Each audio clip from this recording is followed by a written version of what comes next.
The journey from the station was a silent, unsettling affair. The carriage, though well sprung, seemed to travel over a road that had long been neglected. The rhythmic crunch of the wheels on the gravel was the only sound, a monotonous counterpoint to the oppressive darkness that pressed in on all sides. The windows were small, offering little more than a glimpse of a landscape shrouded in impenetrable blackness. I could not discern the nature of the countryside through which we passed, but I felt a growing sense of isolation, a feeling that we were leaving the world of men and entering a realm of secrets and shadows. Holmes, as was his custom, sat in perfect stillness, his senses attuned to every nuance of our journey. I knew that even in this profound darkness, he was gathering impressions, making deductions that would later prove to be of vital importance.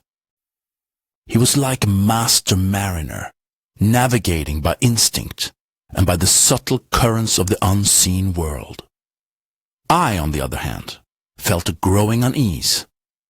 The silence of the driver, the funereal pace of the horses, the utter desolation of our surroundings.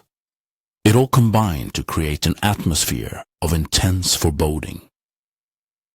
I found myself unconsciously checking the position of my walking stick, its solid weight a small comfort in the oppressive gloom.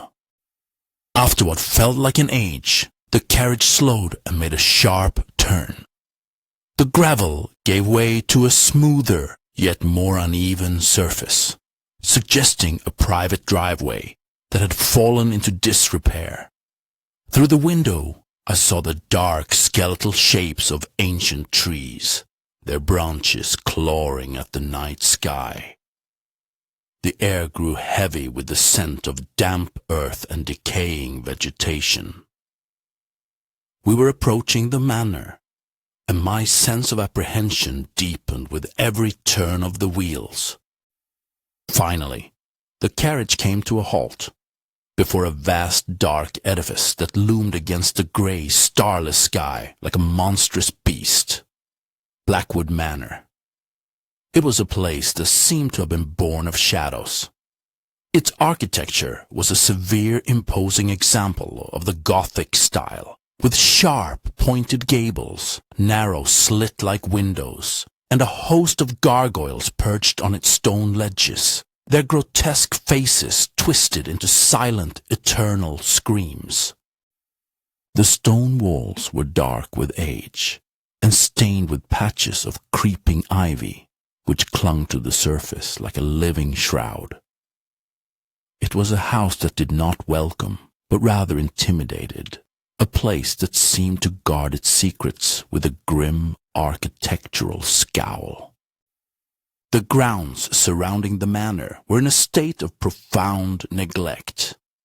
The driveway was choked with weeds, and the lawns, which I could just discern in the faint moonlight that now filtered through the clouds, were overgrown and wild. A great skeletal fountain stood silent in the center of a circular drive, its basin filled with stagnant water and dead leaves. The gardens were a tangled, chaotic wilderness, a place where nature had been allowed to run riot, reclaiming the land from the hand of man. The overall impression was one of faded grandeur, of a noble house that had fallen on hard times, its glory slowly succumbing to the relentless encroachment of decay.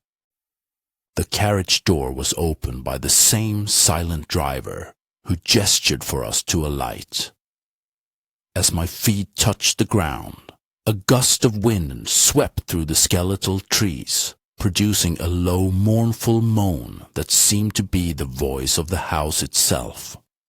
The front door of the manor, a massive slab of dark, weathered oak, swung open, spilling a rectangle of pale yellow light onto the weed-choked steps. A figure stood silhouetted in the doorway. A tall, thin man with a stoop that spoke of advanced age and a lifetime of servitude. As we approached, I saw that he was a butler, dressed in a formal yet slightly threadbare black suit. His face was a mask of professional impassivity, but his eyes, which darted nervously from Holmes to me, betrayed a deep-seated anxiety.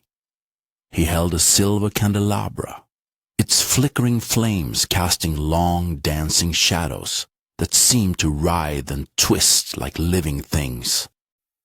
"Mr. Holmes and Dr. Watson, I presume," he said, his voice a low, hushed whisper, as if he were afraid of being overheard. "I am Hemlock, the butler. His lordship is expecting you." He led us into a vast cavernous hall. The air within was cold and musty, with the faint, sweet smell of wood smoke and something else, something less pleasant, a scent of dust and decay that seemed to rise from the very stones of the house. The hall was paneled in dark wood, and the walls were lined with portraits of stern-faced ancestors, their eyes seeming to follow us as we passed.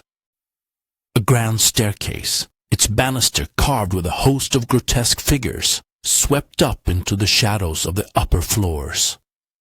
The place was a mausoleum of forgotten history, a tomb of faded glory. Hemlock led us down a long, drafty corridor, his footsteps echoing on the cold stone floor. He stopped before a pair of tall, imposing doors, and after a moment's hesitation, knocked softly. A faint, reedy voice from within bade us enter. The room we entered was a library, its walls lined from floor to ceiling with leather-bound books. A great fire blazed in the hearth, but it did little to dispel the chill that seemed to permeate the very air of the house. Seated in a large, wing-backed chair before the fire was a man who I presumed to be our host, Lord Harrington. He was a small, frail-looking man, with thin grey hair and a face that was pale and drawn with worry. His eyes, which were a watery blue, dotted about the room with a nervous energy, never seeming to rest in one place for more than a moment.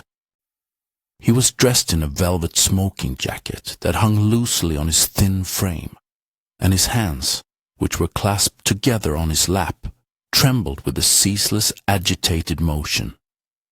He was the very picture of a man on the brink of collapse, a soul tormented by a secret fear. "Mr. Holmes," he said, his voice thin and reedy, like the rustling of dry leaves. "Thank you for coming. Thank you." He rose unsteadily to his feet, extending a trembling hand, which Holmes took with a firm, reassuring grip. "Lord Harrington," Holmes said, his voice calm and steady, a stark contrast to the nervous energy of our host. "This is my friend and colleague, Dr. Watson. You wrote of a matter of utmost urgency." Lord Harrington flinched at the word urgency, as if it were a physical blow. Yes, a terrible business. A most terrible business. But not now, not here. We will speak of it later. For now, you must be weary from your journey. Hemlock will show you to your rooms. Dinner will be served shortly." He seemed desperate to postpone the inevitable, to put off the moment when he would have to give voice to the fear that was so clearly consuming him. Holmes, with his characteristic patience, did not press the matter. He simply nodded, his keen eyes taking in every detail of the man's appearance, his nervous gestures, the beads of sweat on his brow. Our rooms were on the second floor, overlooking the wild, untamed gardens at the rear of the manor. They were spacious and well-appointed, with heavy, dark furniture and a large canopied bed. But even here, the sense of gloom and decay was pervasive. The air was cold, and a fine layer of dust covered every surface. It was clear that these rooms had not been used in some time. An hour later, we descended to the dining room, a vast, cheerless chamber, dominated by a long, polished table that could have seated 30 guests. Tonight, only 5 places were set. The room was lit by a host of candles, their flickering light doing little to penetrate the deep shadows that clung to the corners of the room. The silver was tarnished, and the crystal was dull, further evidence of the manor's decline. Lord Harrington was already seated at the head of the table, looking even more pale and anxious than before. Standing by his side was a woman who I took to be his wife, Lady Harrington. She was a stark contrast to her husband. Where he was small and frail, she was tall and statuesque, with a severe, handsome face and eyes that were as cold and as hard as chips of flint. She regarded us with an expression of undisguised disdain, her lips pressed into a thin, disapproving line. 2 other guests were present. The first was a man of about 40, with a round, pleasant face and a tweed suit that seemed more suited to a country ramble than a formal dinner.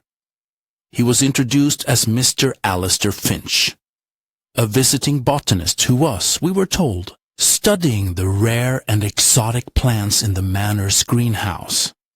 He had a cheerful, open manner, but I detected a certain watchfulness in his eyes, a sense of keen intelligence behind his unassuming exterior. The final member of the party was a young woman, Miss Eleanor Vance. She was a ward of Lord Harrington, a beautiful, yet fragile-looking creature with large, expressive eyes and a cascade of dark hair. She seemed shy and withdrawn, her gaze fixed on her plate, her hands twisting a linen napkin in her lap. She possessed a nervous energy that was similar to that of her guardian, but where his was born of fear, hers seemed to be a product of a deep and abiding sadness. The dinner was a tense and uncomfortable affair. The food was plain and poorly cooked, and the conversation was stilted and sporadic. Lord Harrington was too consumed by his own anxieties to play the part of the gracious host. Lady Harrington maintained a stony silence, her cold gaze moving from one guest to another, her expression a mixture of contempt and suspicion.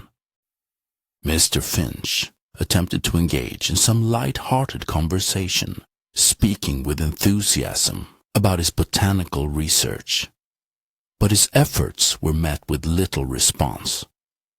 Miss Vance remained almost entirely silent, her eyes downcast, her expression one of profound melancholy. Holmes, for his part, was a silent and observant spectator. He ate little, but his eyes missed nothing. I watched as he took in the subtle dynamics of the group, the nervous glances, the unspoken tensions, the hidden currents of emotion that flowed beneath the surface of this strained and unhappy gathering. He was like a naturalist observing a new and fascinating species, his mind cataloging every detail, every nuance, every scrap of data that might prove useful in the investigation to come. It was Mr. Finch who, in his cheerful, bumbling way, first broached a subject that seemed to cast a pall over the already gloomy proceedings. "I must say, Lord Harrington," he said, his voice booming in the quiet room, "your collection of orchids is truly magnificent. But the real prize, of course, is the crimson bloom. I have never seen a specimen so vibrant, so perfectly formed. It is a true marvel of the botanical world." At the mention of the crimson bloom, a sudden palpable tension filled the room. Lord Harrington flinched as if struck, and a low gasp escaped the lips of Miss Vance. Lady Harrington's cold expression hardened, and she shot a venomous glare at the unsuspecting botanist. "We do not speak of that flower, Mr. Finch," Lord Harrington said, his voice a trembling whisper. "It is a source of great sorrow to this family. There is a legend, you see, a curse." Finch looked bewildered. "A curse? My dear lord, surely you do not give credence to such old wives' tales. It is a flower, nothing more. A beautiful, if somewhat unusual, specimen of the genus Amaryllis." "It is more than a flower," Lady Harrington interjected, her voice as sharp and as cold as ice. "It is a harbinger of death. Every generation, when the bloom is at its most vibrant, it claims a life. It is a curse that has haunted this family for centuries." Her words hung in the air, heavy and ominous. The silence that followed was broken only by the crackling of the fire and the distant moan of the wind. I looked at Holmes, expecting to see a flicker of amusement at this talk of curses and legends. But his expression was one of intense, focused concentration. He was not dismissing this as mere superstition. He was filing it away, another piece of the puzzle, another thread in the complex tapestry of Blackwood Manor. The rest of the meal passed in a state of profound and uncomfortable silence. The subject of the crimson bloom was not raised again, but its shadow lingered over us, a dark and unspoken presence. As soon as the meal was concluded, we all retired to our separate chambers. Each of us, I suspect, eager to escape the oppressive atmosphere of the dining room. As I prepared for bed, I could not shake the feeling of unease that had settled upon me. The house was filled with a palpable sense of dread, a feeling that something terrible was about to happen. The wind howled around the gables, and the old house seemed to groan and creak in response, its ancient timbers protesting against the storm. I lay in the darkness, my ears straining to catch every sound, my mind filled with 1,000 anxious thoughts. I thought of Lord Harrington, a man consumed by a nameless fear. I thought of his cold, imperious wife, her eyes filled with a chilling mixture of contempt and hatred. I thought of the sad, beautiful Miss Vance, her spirit seemingly crushed by a secret sorrow. And I thought of the cheerful, yet watchful Mr. Finch, a man of science in a house of superstition. What was his role in this unfolding drama? And then there was the legend of the crimson bloom, the cursed flower that claimed a life with every generation. Was it merely a local superstition, a Gothic tale designed to frighten children? Or was there something more to it, a dark and terrible truth hidden beneath the veil of folklore? Sometime in the dead of night, I was awoken by a sound. It was a faint scraping noise coming from the corridor outside my room. I sat up in bed, my heart pounding in my chest. The sound was followed by a soft shuffling footstep, and then a low mournful sob that seemed to be swallowed by the darkness. I held my breath, listening intently, but the sound was not repeated. There was only the howling of the wind and the creaking of the old house. Was it merely a dream? A product of my overactive imagination? Or had I heard the sound of a restless spirit, a soul in torment, wandering the dark and silent corridors of Blackwood Manor? I did not know. But as I lay there, in the cold and the darkness, I was filled with a profound and chilling certainty. The game was indeed afoot, but this was no ordinary game.